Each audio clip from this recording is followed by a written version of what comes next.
one of the most powerful way in which Hindutva has actually pushed its stories in the recent past is Bollywood. In fact, when you were talking about the Rajputs, one of the most bizarre things about Chhawa is that the Mughals are shown without the Rajputs. They are a purely Muslim Always, state. yeah. So they do the little bit of tinkering to... If I'm not mistaken, one of the loves of Aurangzeb's life was a Hindu woman. Right. Yeah. So this is really powerful, right? Because you're seeing these very emotional scenes.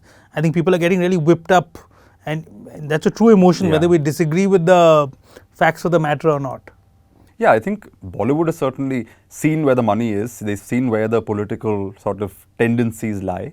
I don't think all of these calculations work out. There have also been, let's say, Hindutva-friendly movies that have flopped spectacularly because I think there's a saturation point that people also reach. On the other side, yes, people are clearly investing in stories and they're pulling out resources from stories that they see as something that will threaten the establishment, something that will threaten or displease the people in power and things like that. So to that extent, it exists. But again, while Bollywood has a lot of influence at that level, any kind of dissenting voice always thrives in smaller pockets throughout history. It's always been the case.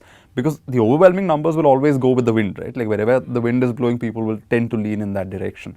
The ones who still sort of stand erect and think for themselves in some ways and try to resist that tendency are always doing it in relative isolation.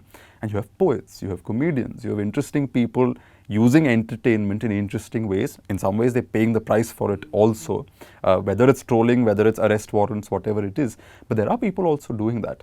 So I think sometimes in times of pressure, you have great innovation, you have creative forms of standing up to that pressure as well. Sometimes the weak do not necessarily have hard weapons, but they have creative weapons. The notion of weapons of the weak is that you can use humor to your advantage. You can use other forms to your advantage when you've been disempowered from using all the traditional mainstream sources of influence. So again, I see this as there's a hope. There is plenty to see there. And in the long run, I think if Bollywood just keeps producing these formulaic movies, it's Bollywood that's going to suffer.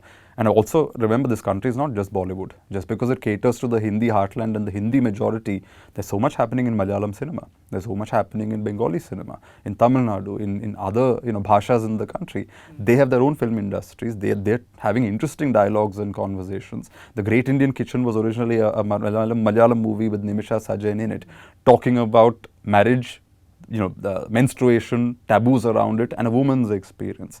And that conversation is happening. It's an interesting film, and it's a film that people loved. It got remade into Hindi and all of that. That came out of Kerala. Similarly, Marathi films are doing very well as well. So I would not exaggerate. While Bollywood is influential, there's things happening that are not Bollywood, and there's plenty of avenues to be hopeful.